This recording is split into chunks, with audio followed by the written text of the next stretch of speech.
సాగలే మా నాయన గద్దారన్న. అనగారిన వరగాలకు మేము ఆయుధమవుతాము, అంటరాని కాడ నీ ఆత్మ నవ్వుతాము. నీ పోరు బాటలో మా అన్న గద్దారన్న. మేము పయనమైనమో మా నాన్న గద్దారన్న. అక్కాల చెల్లలాకు మేము అండగుంటాము, తమ్ముడు అన్నలాకు మేము తోడుగుంటాము. విద్యార్థుదారుల్లో మేము వెలుగులైతాము, రైతన్న కూలిలాకు రణరంగమవుతాము. కళకారుల గుండెల్లో మేము కలములవ్వుతాము. నీ పోరు బాటలో మా అన్న గద్దారన్న. గద్దరు గలమైతం మా నాన్న గద్దారన్న. మేధావుల మెదడల్లో పదునైన కత్తులవుతాం, మేధావుల మెదడల్లో పదనైన కత్తులవుతాం. రాజకీయవేత్తలకు రాజీలేని దారులవుతాం. నీ పోరు బాటలో మా అన్న గద్దారన్న. పొలిమేరు జుడతమే మా నాన్న గద్దారన్న. నీకు సావు లేదురో మా అన్న గద్దారన్న. మేము పోరు బాట అయినాం మా నాన్న గద్దారన్న. జోహార్ గద్దారన్నకు.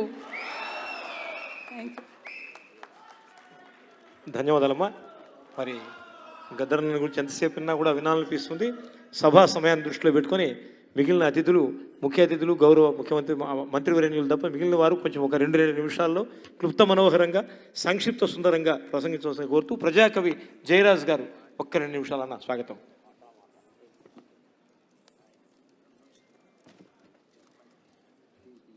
వేదిక మీద ఉన్న మహనీయులు, గద్దరన్న ఒక ఎవరెస్ట్ శిఖరం కంటే గొప్పవాడు. గద్దరన్నలాగా పాట పాడేవాళ్ళు ఈ ప్రపంచంలో చాలామంది ఉండవచ్చుగాక, గద్దరన్నలాగా నాట్యం చేసేవాళ్ళు కూడా చాలామంది ఉండవచ్చుగాక. కానీ గద్దరన్నలాగా కడుపులో తూటాలు పెట్టుకొని ప్రపంచం ప్రభుత్వాలతోటి కొట్లాడిన మహాయోధుడు గద్దరన్న. గద్దరన్న నేను తెలంగాణ కోసం ఊరు బలపం కట్టుకొని మనుగురు నుండి ఆదిలాబాద్ వరకు కొట్లాడుతున్నప్పుడు ప్రభుత్వం కర్ఫ్యూ పెడితే తుపాకుల మీదకెళ్ళి నడిచి వెళ్ళినవాడు గద్దరన్న. అలాంటి తెలంగాణ రాష్ట్రం వచ్చిన తర్వాత గద్దరన్న నేను చూశాను చాలాసార్లు. ఆయన విప్లవం కోసం పాడినప్పుడు ఆయన మీద తూటాలు ఎక్కుపెట్టారు, గద్దరన్నని లాఠీలతోటి కొట్టారు, గద్దరన్నని జైల్లో పెట్టారు. చివరికి తను ఏ తెలంగాణ కావాలని కొట్లాడారో ఆ తెలంగాణ గవర్నమెంట్ గడి ముందు 3 గంటలు ఎర్ర టెండర్లో నిలబడ్డాము, కానీ లోపలికి అవకాశం ఇవ్వని ఓ దుర్మార్గమైన వ్యవస్థను కూడా నేను కల్లార చూశాను.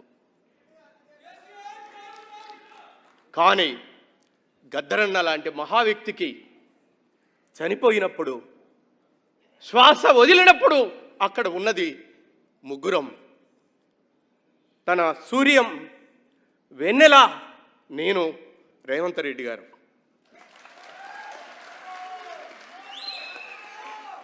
గద్దరన్నకు సముచిత స్థానం ఇవ్వాలని మేము అడిగినప్పుడు ఎల్బీ స్టేడియం గేట్లు బద్దలు కొట్టి ప్రజలందరూ దర్శించే విధంగా తీసుకొచ్చిన మహనీయుడు ఆయన.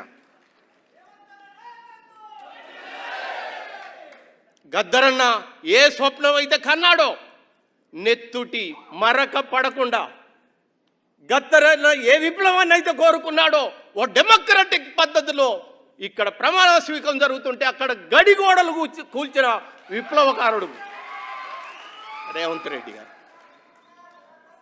తన స్నేహితుల ఎడల ఎలా ఉంటాడో ఒక పగలు ఒక రాత్రి మొత్తం 4 వ్యక్తులు ఆ రోజు మొత్తం కూడా సూర్యంతో పాటు, వెన్నెలతోటి పాటు, జయరాజ్తోటి పాటు రేవంత్ రెడ్డి గారు, బట్టి విక్రమార్క, మధు యాష్కి గౌడ్ గారు పగలు లేదు రాత్రి లేదు 24 గంటలు మంచినీళ్ళు కూడా తాగకుండా శ్వాస వదిలిన కానుంచి పాతి పెట్టేంత వరకు ఉన్న మహానుభావులు ఇక్కడ ఉన్నారు.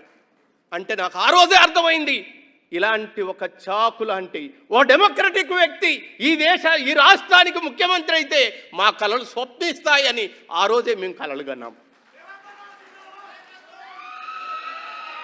గద్దరన్న కలలు కన్నట్లే ఈరోజు ఏ కవికి కూడా, ఏ కళాకారుడికి కూడా ఒక ప్రజాయుద్ధ నౌకకు ఎలాంటి జన్మదిన వేడుకలు జరగాలనో అంత అత్యున్నతంగా జరుగుతున్న ఈ ఉత్సవాన్ని నిజంగా గద్దరన్న చూస్తే తన జన్మదినం ఎంత గొప్పగా ఉండేవాడు. అన్న, నీ ఆశల కోసం నడుస్తాం, నీ పాటలై పాడుతాం, నీ ప్రశ్నలపై పోరాడుతాం, నీ ఆశయాలకు ముందుకు పోతామని తెలియజేస్తూ ఈ అవకాశం గద్దరన్న చనిపోయినప్పుడు చూస్తే లాల్ సలాం లాల్ సలాం లాల్ సలాం ఒక పక్క, జై భీమ్ జై భీమ్ జై భీమ్ ఒక పక్క, బుద్ధం శరణం గచ్చామి అని ఒక పక్క, అలాంటి ఒక వేదిక మీద బౌద్ధ పద్ధతిలో ఈరోజు తన జన్మదిన వేడుకలు జరగటం గర్వకారణం. ఈ అవకాశం ఇచ్చిన అందరికీ పేరు పేరున కృతజ్ఞతలు. ధన్యవాదాలన్నా. అదేవిధంగా కొత్తగూడెం గౌరవ శాసనసభ్యులు, వామపక్ష భావజాల సంపన్నులు, శ్రేష్ఠ నాయకులు కూనమనేని సాంబశివరావు గారి శుభ ప్రసంగం అపేక్షమాణం. స్వాగతం.